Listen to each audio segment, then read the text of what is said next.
Hi friends, ಎಲ್ಲರಿಗೂ ನಮಸ್ಕಾರ. ಹೇಗಿದ್ದೀರಾ? ಚೆನ್ನಾಗಿದ್ದೀರಾ ಅಂತ ನಾನು ಭಾವಿಸ್ತೀನಿ. ಇವತ್ತಿನ ಟಾಪಿಕ್ ಏನಪ್ಪ ಅಂತಂದರೆ ಹಲಾಲ್ ಕಟ್ ಮತ್ತು ಝಟ್ಕಾ ಕಟ್ಟಿಗೆ ಸಂಬಂಧಪಟ್ಟಂಗೆ. ಸೊ ಕರ್ನಾಟಕದಲ್ಲಿ ಹಲಾಲ್ ಕಟ್ ಮತ್ತು ಝಟ್ಕಾ ಕಟ್ಟು ಜಟಾಪಟಿಗಳು ಎಷ್ಟು ಎಲ್ಲ ನಡೆದಿದ್ದಾವೆ ಅಂತಕ್ಕಂಥದ್ದು ಈಗಾಗಲೇ ನೀವು ನೋಡಿದ್ದೀರಾ. ಮತ್ತು ಮಾಧ್ಯಮದವರು ವಿಜೃಂಭಣೆಯಿಂದ ತೋರಿಸಿರೋದು ಕೂಡ ನೀವು ನೋಡಿದ್ದೀರಾ.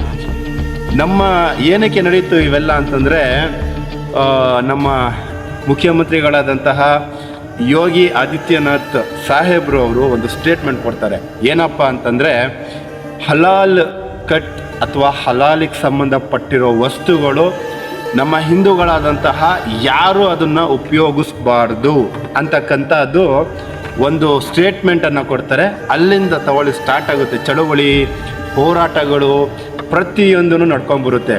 ಅಲ್ಲೆಲ್ಲೋ ಕೊಟ್ಟಿರೋ ಸ್ಟೇಟ್ಮೆಂಟು ಕೊನೆಗೆ ನಮ್ಮ ಕರ್ನಾಟಕಕ್ಕೆ ಹೋಗ್ಬಿರುತ್ತೆ. ಕರ್ನಾಟಕದಲ್ಲಿ ಹಲಾಲಿಂದ ಶುರುವಾಗಿ ಝಟ್ಕಾ ಕಟ್ವರೆಗೂ ಬಂದು ನಿಂತ್ಕೊಳ್ಳುತ್ತೆ. ಅದಕ್ಕೆ ಯಾರ್ಯಾರೋ ಸೇರ್ಕೋತಾರೆ. ಸಂಘ ಪರಿವಾರದವರು ಆಗಿರ್ಬೋದು, BJP ಅವರು ಆಗಿರ್ಬೋದು, ಅಂಧ ಭಕ್ತರು ಕೂಡ ಆಗಿರ್ಬೋದು, ಆಯಿತಾ. ಅದ್ರ ಜೊತೆಗೆ ಸ್ವಾಮೀಜಿಗಳು ಕೂಡ ಸೇರ್ಕೋತಾರೆ. ಯಾರು ಗೊತ್ತಾ ಸ್ವಾಮೀಜಿ? ಇದೇ ಕೋಳಿ ಮಠದ ಸ್ವಾಮೀಜಿ. ಅವ್ರ ಹೆಸರು ಬೇಡ ಹೇಳೋದು ಅವರು.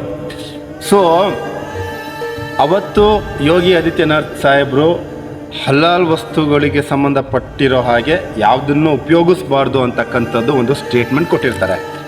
ಆದರೆ ಇವತ್ತಿನ ಬೆಳವಣಿಗೆ ಏನು ಗೊತ್ತಾ?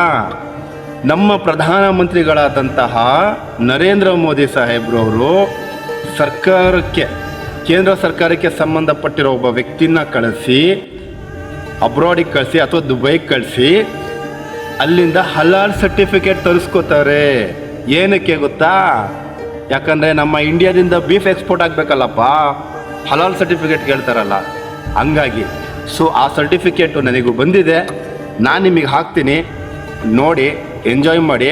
ಅವತ್ತು ಯಾರ್ಯಾರೆಲ್ಲ ಹೋರಾಟ ಮಾಡಿದ್ರಲ್ಲ, ಝಟ್ಕಾ ಕಟ್ಟು ಮತ್ತು ಹಲಾಲ್ ಕಟ್ಟು ಅಂತ ಹೇಳ್ಬಿಟ್ಟು ಮಾಡಿದ್ರಲ್ಲ, ಏನರಪ್ಪ ಮಾಡಿದ್ರಿ? ಸ್ಟಾಪ್ ಮಾಡೋಕ್ಕಾಯ್ತಾ? ಸಿ ಗೈಸ್, ನಾನು ಹೇಳೋದು ಏನು ಗೊತ್ತಾ?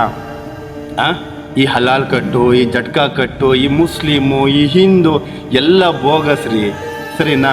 ನಮ್ಮ ಭಾರತ ದೇಶ ಇದೆಯಲ್ಲ, ನಿಜವಾಗ್ಲೂ ಹೇಳ್ತೀನಿ, ನಮ್ಮ ಭಾರತ ದೇಶ ಇದೆಯಲ್ಲ, ಇದು ಒಂದು ರೈತರ ದೇಶ ಇದು, ಸರಿನಾ?